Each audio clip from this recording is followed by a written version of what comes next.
Hello दोस्तों, मैं भंवर सिंह और आप सभी का मेरे सुरतरंग चैनल पर स्वागत है।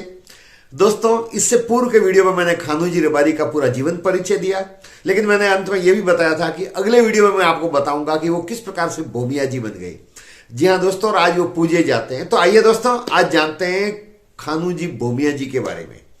वैसे तो दोस्तों शाब्दिक अर्थ निकाले तो हमारे यहाँ पर भोमिया जी, वीर, जूझार और मामा जी इस रूप में पूजे जाते हैं। अनेक जगह आपको गांव गांव में ऐसे स्थान मिल जाएंगे, कहीं वीर के हैं, कहीं जूझार के हैं, कहीं मामा जी के हैं।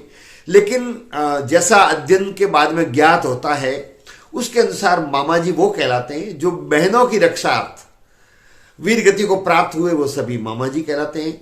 मामा जी की शुरुआत कहां से हुई वो भी मैंने इससे एक पहले साल भर पहले एक वीडियो बनाया था, जहां भिनमाल पर सबसे पहले 9वीं शताब्दी में जब अरबों ने आक्रमण किया, तब मामा जी सोनग्रा वहां पर लड़ते हुए वीर गति को प्राप्त हुए थे। और वास्तव में वहीं से मामा जी शब्द आरंभ हुआ, जो पूरा वीडियो आप इसके अंत में देखेंगे। लेकिन बाद में जितने भी बहनों की लाज की खातिर जिन्होंने अपने प्राणों का उत्सर्ग किया, वो सभी मामा जी कहलाए। भोम के लिए अर्थात भूमि की रक्षा करते हुए जो वीर गति को प्राप्त हुए, वो भोमिया जी कहलाए। कहीं संघर्ष में आन बान और शान की खातिर जूझते हुए रणभूमि में शहीद हुए, वो जूझार कहलाए। और गायों की रक्षा करने के लिए, धर्म की रक्षा करने के लिए लड़ते हुए जो वीर गति को प्राप्त हुए, वो वीर कहलाए, जैसे वीर तेजाजी महाराज। लेकिन सामान्य बोलचाल में ये तीनों ही शब्द सामान्य हो गए, और कई बार जो जूझार हुए उनको भी वीर कहा जाता है, कोई वीर है उनको भी मामा जी कहा जाता है। तो हमारे यहाँ पर बोलचाल में उस रूप में प्रचलित भी शब्द है। तो दोस्तों, ऐसे अनेक जूझार, वीर, मामा जी हुए हैं। तो ऐसे जब वीरों के बारे में, मामा जी के बारे में, भोमिया जी के बारे में हम पढ़ते हैं, सुनते हैं, तो हमको बड़ा गर्व महसूस होता है। ऐसे ही खानूजी रबारी थे जिनके जीवन परिचय मैंने बताया, लेकिन संक्षिप्त में बता देता हूं। 1912 ईस्वी में रातड़िया, जो जैसलमेर जिले के पोखरण तहसील का एक गांव है, वहां पर देवासी समाज में उनका जन्म हुआ था।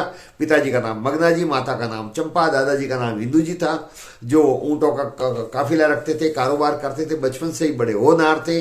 फिर बाद में उनकी कद काठी देख करके और एक अंग्रेज ने उनको पुलिस में भर्ती कर दिया, थानेदार से अनबन हो गई, एक गरीब पर जुल्म ढा रहे थे, तो उस बात को लेकर के दोनों के बीच विवाद हुआ, गोली चलाई, थानेदार की हत्या कर दी। और उसके बाद में वो जेल भी रहे, जेल से फरार भी हुए। उसके बाद में ओमपुरी डाकू से उनकी मुलाकात हुई और उनके गिरोह में शामिल हो गए, और उनके साथ में सिरोही में, माउंट आबू गुजरात में, और पोखरण, जैसलमेर, शेरगढ़, जोधपुर के आसपास में बहुत सी जगह उन्होंने डकैतियां की और बड़ा उनका नाम था।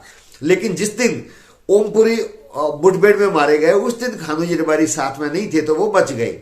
24 बार मुठभेड़ पुलिस के साथ में हुई, लेकिन हर बार वो बच गए, और अंतोगत्वा वो फरार रहे। पुलिस सरगर्मी से उनकी तलाश कर रही थी, लेकिन वो पकड़ में आ नहीं रहे थे। आखिरकार वो अपने चाचा के वहां पर मोड़ा जी के ढाणी पर ठहरे थे, तो गुप्तचरों द्वारा जानकारी दी गई वहां ठहरने की, उनको घेर लिया गया और पुलिस से मुठभेड़ हुई। मुठभेड़ में एक गोली उनके भी लगी, कुछ पुलिस वाले भी घायल हो गए।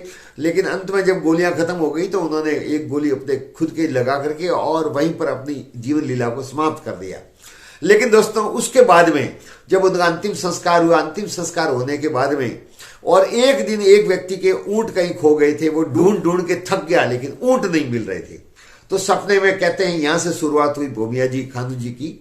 सपने में आकर के खानू जी ने बताया कि शेरगढ़ तहसील के पर तुम्हारे ऊंट है, तुम जाओ वहां से लेकर के आ जाओ, वहां मिल जाएंगे।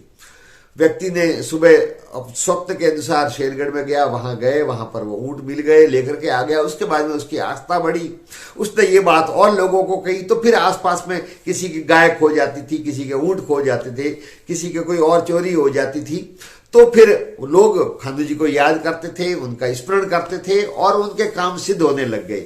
देखते देखते आसपास के क्षेत्र में ये प्रसिद्ध हो गए, और बहुत सी जगह से लोग उनके वहां पर आने लग गए। पहले जहां अंतिम संस्कार किया था, वहां एक सामान्य सा चबूतरा बना था, उसके बाद में आप जो देख रहे हैं, इस प्रकार का स्मारक बना हुआ है, और लोग वहां पर आते हैं और लोगों की मनोकामना पूर्ण होती है। पश्चिमी राजस्थान में सीकर, झुंझुनू, बीकानेर, नागौर, जैसलमेर, बाड़मेर के गांव में प्रसिद्ध हो गए, और उनके अनेक जगह स्थान है जहां पर लोग श्रद्धा से जाते हैं, मन्नत मांगते हैं, मनोकामना उनकी पूर्ण होती है। वैसे दोस्तों, संघर्ष करते हुए वीर गति को प्राप्त हुए थे। पुलिस के साथ में मुठभेड़ हुई, गरीबों के प्रति रहम दिल थे, गरीबों को सताते नहीं थे, गरीबों की मदद करते थे।